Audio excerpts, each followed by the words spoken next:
Selamat datang di channel Belajar IPS Seru.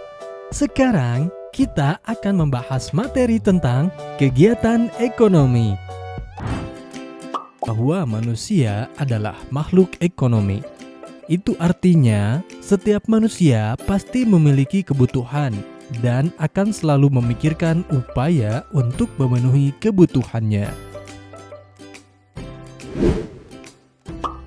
Untuk memenuhi kebutuhannya tersebut, manusia akan bekerja atau menghasilkan sesuatu yang bisa digunakan untuk mendapatkan barang atau jasa.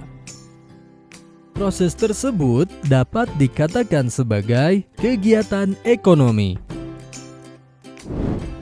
Lalu, apa itu kegiatan ekonomi? Kegiatan ekonomi adalah aktivitas yang dilakukan oleh setiap manusia untuk memenuhi kebutuhannya sehari-hari. Aktivitas dalam kegiatan ekonomi terdiri dari kegiatan produksi, kegiatan distribusi, dan kegiatan konsumsi. Lalu, apa itu kegiatan produksi? Produksi adalah kegiatan menghasilkan atau menambah nilai guna barang atau jasa. Contohnya, seorang penjahit merubah bahan kain menjadi baju. Contoh lainnya, seorang petani menanam sayur untuk menghasilkan sayuran yang segar. Setiap pagi tentunya kalian sering melihat ibu menyiapkan sarapan, misalnya membuat nasi goreng. Kegiatan ibu mengolah nasi menjadi nasi goreng merupakan salah satu contoh kegiatan produksi. Dari kedua contoh tersebut, dapat kita katakan bahwa penjahit dan petani adalah produsen. Produsen itu sendiri adalah pihak yang melakukan kegiatan produksi dalam kegiatan ekonomi. Contoh tersebut, dapatkah kalian simpulkan apa itu kegiatan produksi? Kegiatan produksi adalah kegiatan menghasilkan barang atau jasa, atau kegiatan menambah nilai guna barang atau jasa. Nilai guna suatu barang akan bertambah apabila barang tersebut diolah lagi dan menghasilkan barang lain. Setiap barang memiliki nilai guna yang berbeda-beda. Perbedaan nilai guna tersebut dapat dilihat dari 1. Nilai guna bentuk atau form utility. Artinya, suatu barang akan memiliki nilai guna yang lebih tinggi apabila telah mengalami perubahan bentuk. Contohnya, kacang kedelai akan memiliki nilai guna yang lebih tinggi apabila diolah menjadi tahu atau tempe. Karena harga dan manfaat tahu atau tempe lebih tinggi dibandingkan dengan kacang kedelai. 2. Nilai guna tempat atau place utility. Artinya, suatu barang akan memiliki nilai guna yang lebih tinggi apabila berada di tempat yang membutuhkannya. Contohnya, pasir sungai akan lebih bermanfaat jika diangkut ke tempat lain yang membutuhkannya untuk bahan bangunan, daripada membiarkannya di sungai. 3. Nilai guna waktu, time utility. Artinya, suatu barang akan memiliki nilai guna yang lebih tinggi apabila digunakan pada waktu yang tepat. Contohnya, payung akan berguna apabila digunakan saat cuaca sedang hujan atau panas. 4. Nilai guna kepemilikan atau ownership utility. Artinya, suatu barang akan memiliki nilai guna yang lebih tinggi apabila berada di pemilik yang tepat. Contohnya, cangkul akan lebih bermanfaat dan memiliki nilai guna yang tinggi jika dimiliki atau digunakan oleh seorang petani. 1. Apa tujuan produsen melakukan kegiatan produksi? Tujuan produsen melakukan kegiatan produksi antara lain adalah: yang pertama, untuk memenuhi kebutuhan konsumen. Yang kedua, untuk memperoleh keuntungan. Yang ketiga, untuk menjaga kontinuitas barang dan jasa. Kegiatan produksi memerlukan faktor-faktor produksi atau sumber daya ekonomi.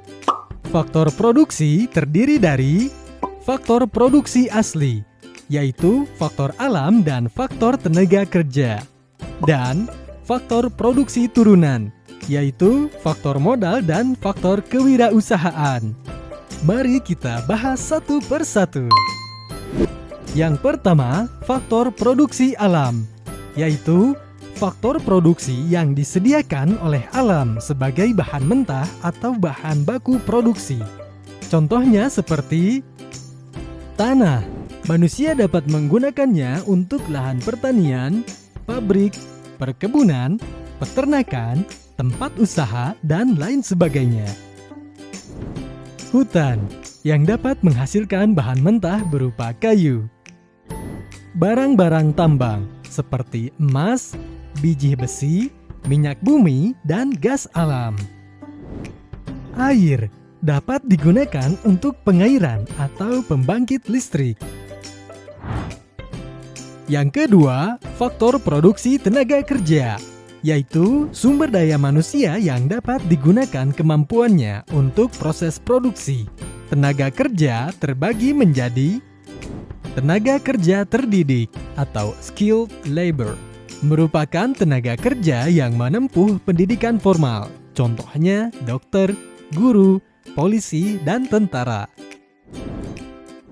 Tenaga kerja terlatih, trained labor, merupakan tenaga kerja yang memiliki keterampilan yang terlatih, seperti montir, supir, dan penjahit. Tenaga kerja tidak terdidik dan tidak terlatih merupakan tenaga kerja yang tidak memiliki keahlian dan pendidikan secara khusus. Contohnya adalah seperti pembantu rumah tangga, tukang sampah, dan lain sebagainya. Yang ketiga, faktor produksi modal. Modal adalah segala sesuatu yang berkaitan dan bisa dimanfaatkan untuk menunjang proses produksi, seperti uang, gedung, dan mesin. Dan yang terakhir, keempat, faktor kewirausahaan. Kewirausahaan adalah kemampuan seseorang atau beberapa orang untuk menyatukan semua faktor produksi agar dapat menghasilkan barang tertentu.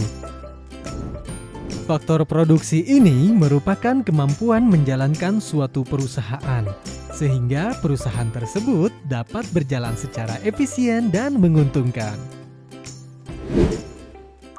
Sekarang kita akan bahas salah satu dari kegiatan ekonomi, yaitu kegiatan distribusi. Coba kalian pikirkan, bagaimana pabrik baju bisa menyalurkan bajunya hingga sampai ke tangan kalian? Itu semua bisa terjadi karena adanya kegiatan distribusi. Lalu, apa itu kegiatan distribusi? Distribusi adalah kegiatan menyalurkan barang atau jasa dari produsen kepada konsumen. Sementara, pihak yang melakukan kegiatan distribusi dalam kegiatan ekonomi disebut dengan distributor. Lalu, apa tujuan dari kegiatan distribusi? Tujuan dari kegiatan distribusi antara lain adalah: yang pertama, menyalurkan barang atau jasa dari produsen kepada konsumen. Yang kedua, agar hasil produksi lebih berguna bagi masyarakat. Yang ketiga, kebutuhan masyarakat akan barang atau jasa bisa terpenuhi. Yang keempat, agar kontinuitas produksi terjamin. Sekarang, siapakah yang disebut dengan distributor? Kegiatan distribusi bisa dilakukan oleh perorangan atau lembaga distribusi. Adapun lembaga-lembaga distribusi antara lain adalah: pertama, pedagang. Pedagang adalah distributor yang memiliki barang dari produsen dengan tujuan untuk dijual kembali atas namanya sendiri. Lembaga distribusi yang kedua adalah perantara khusus. Adalah lembaga yang berfungsi untuk menyalurkan barang dari produsen ke konsumen, namun tidak bertanggung jawab penuh atas barang yang tidak laku terjual. Adapun yang termasuk perantara khusus antara lain adalah yang pertama, agen, yakni perantara pemasaran atas nama perusahaan yang menjual barang hasil produksi perusahaan tersebut di daerah tertentu. Kedua, makelar adalah perantara pemasaran yang kegiatannya mempertemukan penjual dan pembeli untuk melaksanakan kontrak atau transaksi jual beli. Tentunya, setiap pagi sebelum menjalani rutinitas sehari-hari, kita sarapan terlebih dahulu. Saat sarapan, tanpa sadar kita sedang melakukan salah satu kegiatan ekonomi loh. Kegiatan ekonomi yang kita lakukan saat sarapan adalah kegiatan konsumsi. Lalu, apa itu kegiatan konsumsi? Konsumsi adalah kegiatan mengurangi atau menghabiskan nilai guna barang atau jasa, baik secara berangsur-angsur maupun sekaligus habis. Sedangkan pihak yang melakukan kegiatan konsumsi dalam kegiatan ekonomi disebut dengan konsumen. Sekarang kita cari tahu yuk, apa tujuan dari kegiatan konsumsi? Tujuan kegiatan konsumsi antara lain adalah yang pertama, menghabiskan atau mengurangi nilai guna suatu barang secara sekaligus. Yang termasuk ke dalam kegiatan mengurangi nilai guna suatu barang dan jasa secara sekaligus adalah barang-barang yang habis pakai atau barang-barang yang tidak dapat bertahan lama. Sebagai contoh yaitu masker yang hanya dapat dipakai untuk satu kali pemakaian. Kedua, mengurangi nilai guna suatu barang dan jasa secara bertahap atau berangsur-angsur. Yang termasuk ke dalam kegiatan mengurangi nilai guna suatu barang atau jasa secara bertahap atau berangsur-angsur, misalnya pemakaian barang yang tidak habis dalam jangka waktu yang singkat. Sebagai contoh yaitu pulpen yang dapat kita gunakan berkali-kali dalam jangka waktu tertentu sampai tintanya habis. Ketiga, pemenuhan kebutuhan jasmani dan rohani. Tujuan utama dalam sebuah kegiatan pada konsumsi manusia yaitu untuk memenuhi kebutuhan jasmani dan rohani manusia. Kebutuhan jasmani seperti makanan dan minuman. Sementara kebutuhan rohani seperti hiburan dengan cara menonton TV dan sebagainya.